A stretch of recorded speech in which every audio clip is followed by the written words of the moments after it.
Welcome to the Museum Roadshow. Today we're going to be over at St. Mary's Hospital talking about the old hospitals that will be torn down soon. Hospitals have been a part of Detroit Lake since the early 1900s. Dr. Weeks, and I don't remember what his name was, but Dr. Weeks built a hospital east of here, just down the block. And I think he built that in 1909. And he had it open for, I'd say 6 or 8 years, and then he closed it. Now, Dr. O.O. Larson had a hospital now on the west side of where we are right now, on Frazee Street. I don't know when he opened it, but that building was originally belonged to Mr. E.G. Holmes, who was a big guy in Detroit Lakes, in the beginning of Detroit Lakes. And then it became Dr. O.O. Larson's hospital, and I think probably he had his offices in that building too. In 1919, my father-in-law, Dr. L.H. Rutledge, came to relieve Dr. Larson for a period of a month to 3 months because he was just finishing his medical education down at the University of Minnesota. So he came and was here and didn't leave after 3 months. He met this cute girl by the name of Nancy, who then became his wife and my mother-in-law. My husband, John, was born over in the O.O. Larson hospital that was, and which then became the nuns' home. But he was the last baby to be born there, and she said they were so anxious to get us out of here because they wanted to do something else with the building. So anyway, but he realized at the time he was here there were 4 other doctors in town, but he felt that there was room for a younger doctor and the need for some hospital areas. I don't think there was anything necessary. Maybe O.O. Larson's was open at that time, but I think that he stayed and he got together with the Rotary Club and some of the businessmen. And he wanted to float a bond issue to construct his hospital, and the general attitude of the public was, well, if these doctors in Detroit Lakes, Dr. Rutledge was the 5th one, he wants a hospital, the doctors, they can get together, they can build their own hospital. So the election was held in 1928 in November about this bond issue, and 400 people voted on this hospital bond issue, and most of the people that voted were in favor of it. The problem was there were 4,000 people that didn't vote on it at all. Well, this kind of put things in limbo, and after a while they got this asked so they could get some money to build a hospital, and a contractor by the name of Randolph started construction of this new hospital in 1929 in the middle of July. It was completed by the middle of December of that year, and when they had the open house, over 1,000 people showed up to tour this new hospital. And it's kind of interesting to note that just a year earlier only 400 people thought enough of it to vote on the issue. The doctors, I think, felt that they could run the hospital and do their medical stuff, and they finally found out that no, they couldn't do both. And of course, my father was a doctor and my husband was a doctor, and they're lousy businessmen. Oh, I probably shouldn't say that on TV.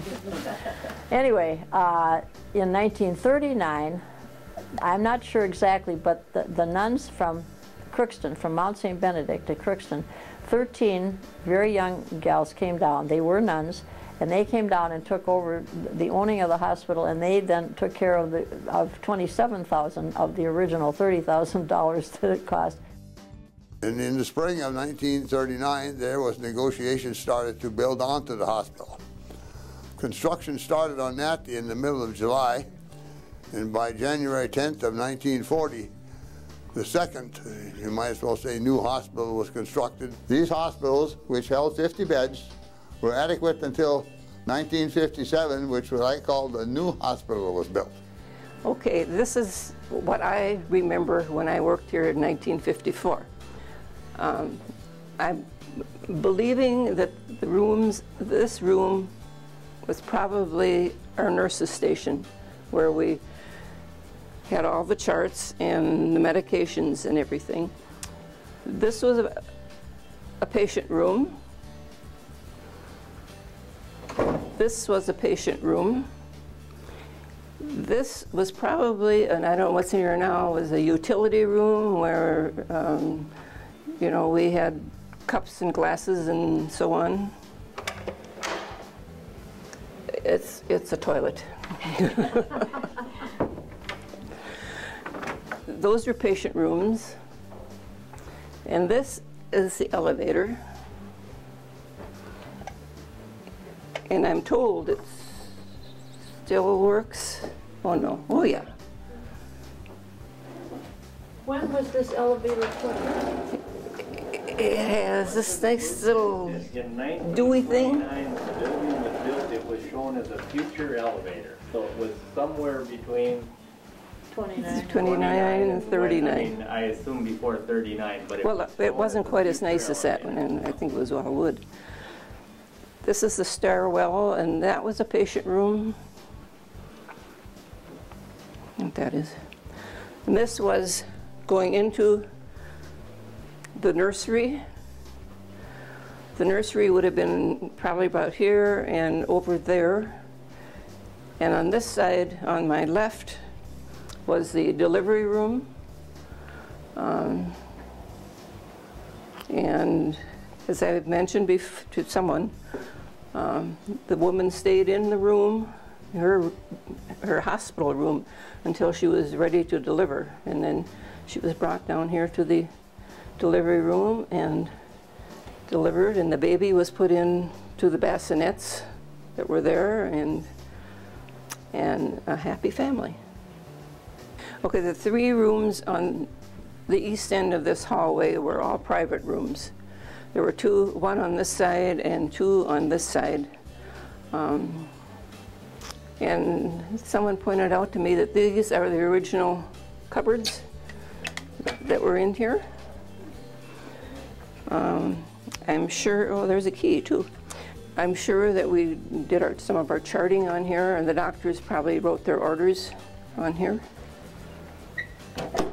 And this is just storage now, and I think that's what it was then, was our sterile dressings and so on. And Well, now, Loretta, this was the beginning of the 1939 building. yeah, this is beginning of 1939. Okay. And this is one of the private rooms that shared a bath with the other private room. And yes, small. the bed did fit in here. Yeah, pretty small.